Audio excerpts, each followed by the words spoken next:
Sono venuto a cena all'Arancio d'Oro, no? Parlare di lavoro con gli amici.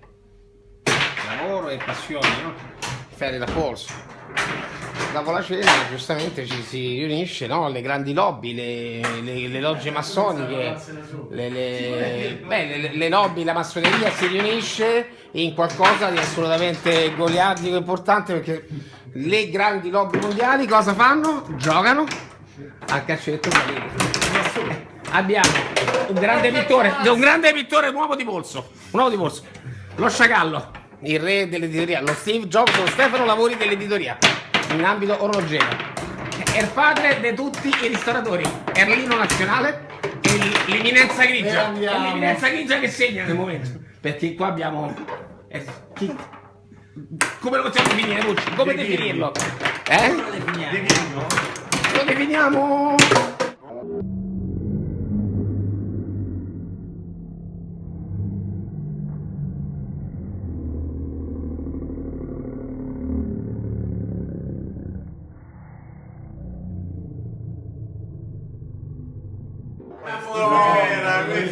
Io sono sempre stato un emerita sedia e quindi mi saluto. Un tavolo. Ecco. Stupendi. Io vi posso dire una cosa?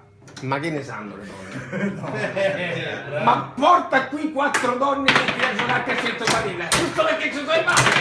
Bella per voi, ciao! Ciao!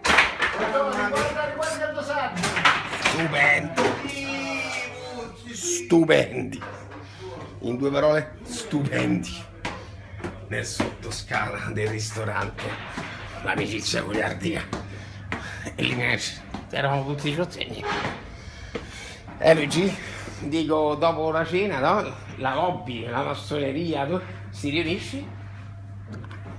Siamo andati a giocare a calcio balilla. Siamo gente normali, ma quale lobby? Siamo tutta gente che lavora. Qui ci sono gente che lavorano. Ciao Luigi. Ciao. Ciao bello. Mi attende il nipponico vintage. Vado a casa, domani un'altra battaglia. Bella per te, siamo solo bambinoni. Siamo 18 anni mascherati da adulti. Ciao.